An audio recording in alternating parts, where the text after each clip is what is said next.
এই সাইডে শুধু টমেটো বিক্রি হচ্ছে, অনেক টমেটো আজকে আমদানি হয়েছে। কত করে হচ্ছে জানিয়ে দেওয়ার চেষ্টা করবো। ভাই আসসালামু আলাইকুম। ভাই ভালো আছেন? কত করে হচ্ছে ভাইজান আজকে? আজকে বাজার খারাপ ভাই। এদিকে ভাই শোনা যাচ্ছে না। বাজার খারাপ ভাইয়া আজকে। কত ভাই আজকে? 30 টাকা। এটা 30 আর এটা এই তিনটা 30, এটা আপনার জন্য 20 টাকা। ওইটা 20 টাকা। ওইটা ছোট সাইজ না? ছোট size, হ্যাঁ। আর এগুলো একটু বড় সাইজ। এগুলো হচ্ছে 30। 30, হ্যাঁ। আচ্ছা 30। আর ওগুলো ভাই ওই যে ওগুলো? ওগুলো আমার এই কাকা মামা। আচ্ছা বড় মামা। আপনারগুলো কত করে যাচ্ছে?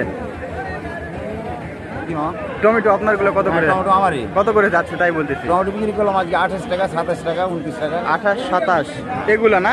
হ্যাঁ এগুলো এগুলো বড় সাইজ। আচ্ছা পূর্বের তুলনায় দাম কমছে না বাড়ছে? কমছে, দাম কমছে। দাম কমছে। এর আগে বিক্রি করলাম 80 টাকা, 90 টাকা। না ওইটা বাদ, গত সোমবারে যে গত বিক্রি করছেন, সোমবারে ওর থেকে দাম কম। ওর চাইতে দাম কম। গত আচ্ছা হাটে বিক্রি করেছিলাম 30, 32। 30, 32, আজকে 27, 28। আজকে 27। মানে 4 টাকা 5 টাকা কমে গেছে। আচ্ছা আচ্ছা আচ্ছা, এক সপ্তাহের ব্যবধানে। হ্যাঁ 100 টাকা। তার মানে তো সামনে সপ্তাহ আরো কমবে। হ্যাঁ সম্ভাবনা আছে আরো কম। আরো কমার সম্ভাবনা আছে না? আচ্ছা ঠিক আছে, ভালো থাকবেন। আচ্ছা ঠিক আছে। তো দর্শক এই যে এটা কিন্তু 27, 28 বিক্রি হচ্ছে। এটা কিন্তু একেবারে বড় বড় টমেটো। এই যে দেখেন, এক সপ্তাহের ব্যবধানে 5 টাকা কেজিতে কমে গেছে। এটা 27 টাকা, 28 টাকা কেজি পাইকারি। আপনারা কত করে কিনছেন অবশ্যই কমেন্টে জানিয়ে দিবেন। এই যে দেখেন।